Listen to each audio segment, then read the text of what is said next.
Hello friends, welcome to defence matrix. तो कई miss information चल रही हैं इंडिया और यूएस के बीच में जो MQ-9 की डील होने वाली है इसको लेकर, जिसमें से कुछ को तो हमने ट्विटर में काउंटर भी किया था, जहां पर यह दावा किया जा रहा था कि हमने ज़रूरत से ज़्यादा पैसा पे किया है यूएस को बाकी डील्स के कंपैरिजन में। और यहाँ पर हम शुगर कोड करके चीज़ों को नहीं कहेंगे। जो क्लेम्स किए जा रहे थे ये इतने ज़्यादा स्टूपिड थे कि इन 31 ड्रोन में खाली एक ही multimode maritime surface search radar लिया जा रहा है, एक ही EOIR कैमरा लिया जा रहा है, एक ही ऑटोमेटिक आइडेंटिफिकेशन सिस्टम रिसीवर लिया जा रहा है, जो कि कहीं से भी सेंस नहीं बना था। क्योंकि अगर आप बेसिक ड्रोन्स को देखेंगे तो उसमें ऑप्टिकल सेंसर टरेट और रडार पहले से ही इंटीग्रेटेड है।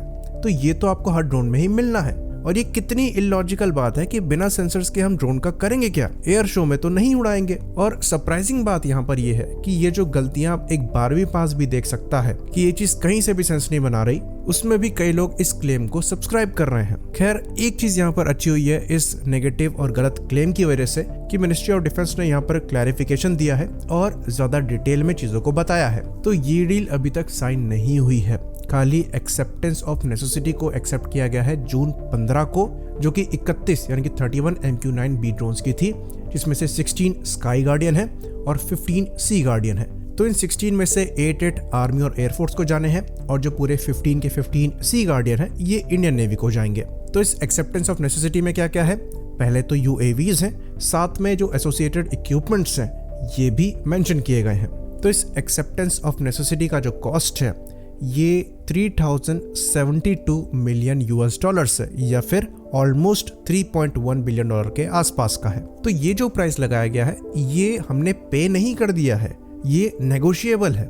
इसे आप अभी एस्टिमेशन मानकर चल सकते हैं और ये प्राइस तभी नेगोशिएट होगा जब यूएस गवर्नमेंट द्वारा पॉलिसी अप्रूवल दिया जाएगा। उसके बाद मिनिस्ट्री ऑफ डिफेंस क्या करेगी कि कंपेयर करेगी जो ऑफर यूएस द्वारा दिया जा रहा है उसको दूसरी कंट्री द्वारा ऑपरेट किए जाने वाले MQ-9 से, और उसके बाद कोशिश करी जाएगी कि यहाँ पर कम से कम पैसा पे किया जाए। तो ये जो प्रोक्योरमेंट प्रोसेस है ये अभी तक फाइनलाइज नहीं हुआ है। तो ये ड्रोन हमें मिलने हैं यूएस के फॉरेन मिलिट्री सेल रूट की तरफ से, जिसके अंतर्गत एक लेटर ऑफ रिक्वेस्ट जो है ये यूएस गवर्नमेंट को जाएगा, जहां पर इंडियन ट्राई सर्विसेज की रिक्वायरमेंट्स को सामने रखा जाएगा, जिसमें इक्विपमेंट की डिटेल्स होंगी, साथ में टर्म्स ऑफ प्रोक्योरमेंट वगैरह मेंशन होगा।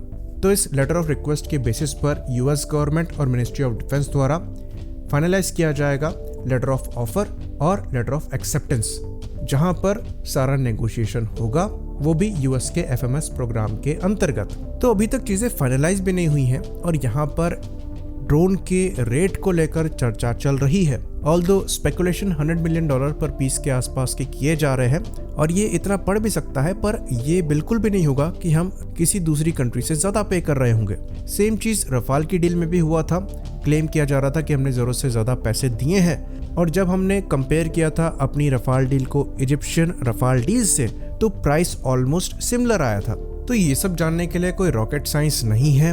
जब कोई भी डील साइन होती है तो किस प्राइस में नेगोशिएशन हुआ है ये पब्लिकली अवेलेबल होता है और कंपेयर करके देखा जा सकता है कि हमारे साथ धोखा हुआ है या फिर हमने सही डील करी है। थोड़ा बहुत प्राइस डिफरेंस हो सकता है क्योंकि कंट्री स्पेसिफिक इक्विपमेंट्स होते हैं, तो उसके हिसाब से प्राइस कम ज्यादा हो सकता है। लेकिन अगर आपको अप्रोक्सीमेटली सिमिलर प्राइस मिल जाता है तो ये चीज मान के चली जा सकती है कि यहाँ पर चीजें फेयरली हुई हैं। साथ ही साथ हमारी MQ-9 डील में एक और चीज है और वो ये है कि इन ड्रोन्स को लोकली असेंबल किया जा सकता है। साथ ही साथ जनरल एटॉमिक्स द्वारा इन ड्रोन्स के कुछ पार्ट्स इंडिया में ही बनाए जाएंगे।